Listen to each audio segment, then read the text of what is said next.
you would think after becoming an adult, living on your own for a few years, getting married, and starting working that you would have pretty much started to figure life out. But then you move to Germany, and suddenly you are doing things you have never done before.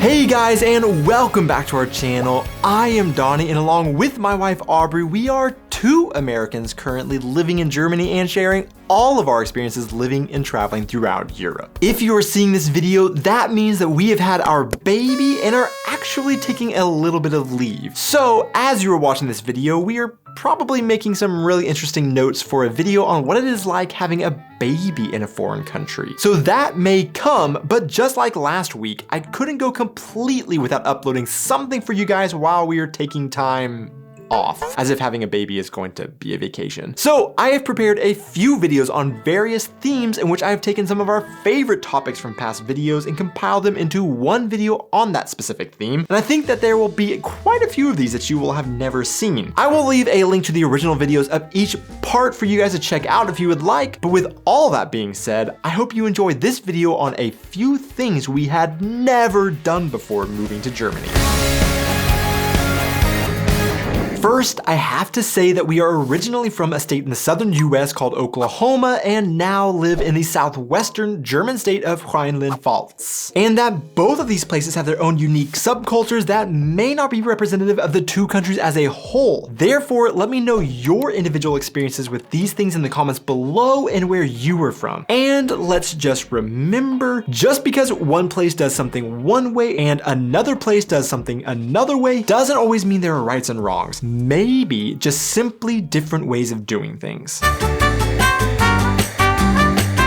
One thing surprising for many Americans moving to Germany is the amount of mail you will receive, in particular from various government agencies, but also from other unexpected sources once you find a place to live. In particular, one unrequested letter everybody receives at their new home is particularly confusing for many Americans and is often questioned as if it is a scam the first time they see it. In this lovely little letter will be a note asking for the household to start paying €17.50 per month for radio and television. Hey guys, Future Donnie here. I'm actually editing this video right now, and since we filmed this video, the government has actually increased the rates now, 86 cents to €18.36 per month. So my attitudes have changed a little bit towards this. It's a scam.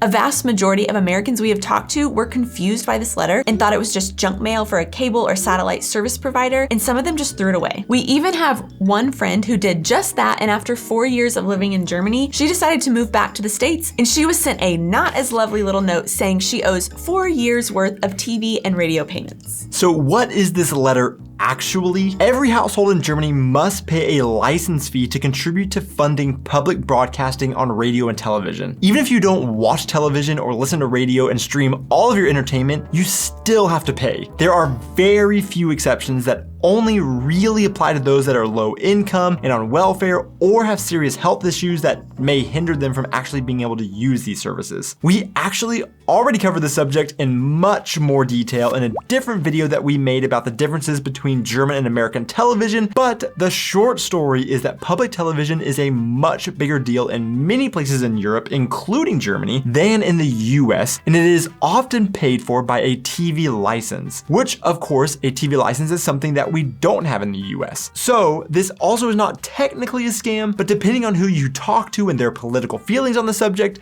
maybe they would define it as such. It's a scam. One of our favorite displays of the German public trust system is in the spring and summer when self-cutting unmanned flower fields pop up all over the German countryside. They are very self-explanatory. You grab a provided knife, cut the flowers you want, Check the price sheet for what you have, and the expectation is that you will just drop however much it is in the can without someone checking you out. These also exist in other forms like some fruit or vegetable fields through the summer or pumpkin fields in the fall. Our specific pumpkin field that we go to has different size sticks that you put next to the pumpkin so you know its price based on its size rather than someone there weighing it and telling you what to pay. We do know that fields like these exist in some parts of the US, and in fact, we just had one of our good friends who moved back to Washington State text us a picture of herself at one of these fields just a few weeks ago. So these aren't totally unique to Germany, but we personally had not seen one in our part of the US, so it was amazing to find these all over our area in Germany. The onus is on the people picking the flowers to do the responsible thing, and for sure, most people do, but even we have personally seen people who will go out and cut flowers and then just walk off without paying. Was it because they forgot or just wanted to get their girlfriend flowers on the cheap and at someone else's expense? We don't know, but the system, of course, isn't without its opportunity to be taken advantage of. Real quick, I wanted to come back to say more than ever, it would mean a lot if you supported our channel by hitting those like and subscribe buttons. Also, a huge shout out to our patrons over on Patreon for supporting us in the way that they do. Again, in particular, it means a lot as we are making this huge family transition right now. Now, back to the video.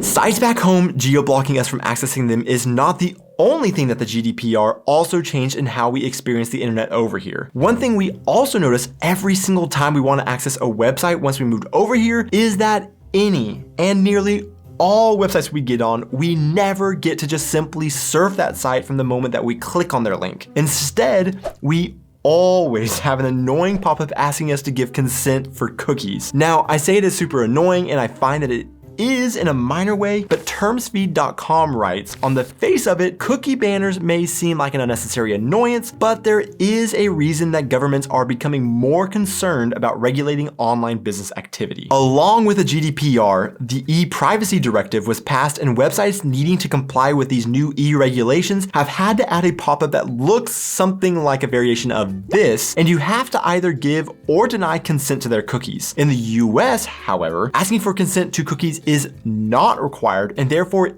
isn't always requested. To confirm this, I did some very important journalistic and scientific research by texting my brother in the US, asking if he has to answer any annoying pop-ups every time he gets on a website in the US, and his reply was, I think that may just be a Europe thing. I feel like I get that pop-up very rarely. It happens sometimes, but definitely not all the time. Therefore, in the US, he is still surfing an internet bliss as he simply clicks on a website and just immediately starts scrolling for his entertainment and completely avoids this 2-second hindrance and annoyance.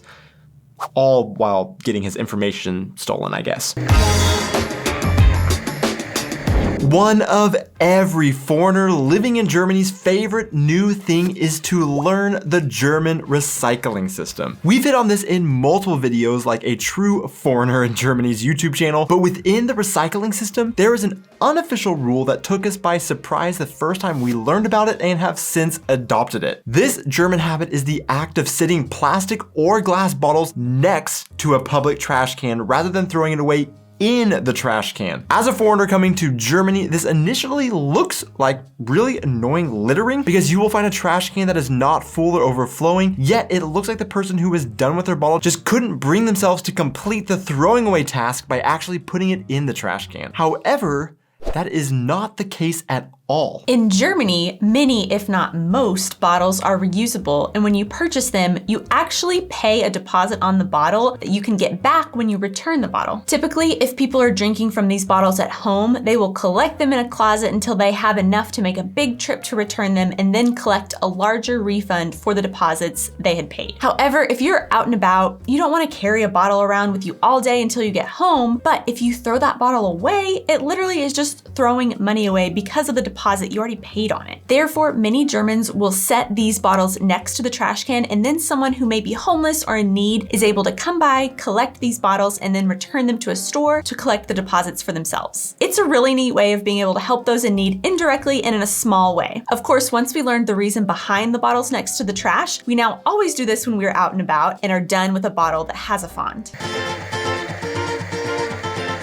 As we've discussed in other videos, Germans are much more prone to not wear their shoes inside their homes and will often take their shoes off upon entering their home, then put on slippers. This, of course, is to keep the dirty outside floors that the shoes have walked on from spreading their nasty dirtiness on the home floors. Well, the same applies to gym floors and equipment. Rather than getting all the equipment dirty or floors where someone might be getting down with their hands to do push-ups, you're supposed to bring clean gym-only shoes to the gym. So just like going home and putting on your slippers, in a German gym you come in and put on your gym shoes. This is of course in contrast to what I would say Americans do, where they wear their gym shoes they're going to work out in from home to the gym. Now I'm interested in knowing from our German audience though, is this something that you always practice or something that you know you probably should do, but maybe don't always do? To see who made it this far into the video, the random question of the week is dog person or cat person?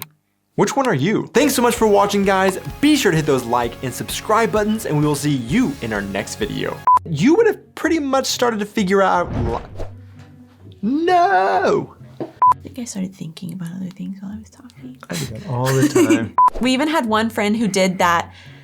We even have one friend who did. We also have been told by many Germans that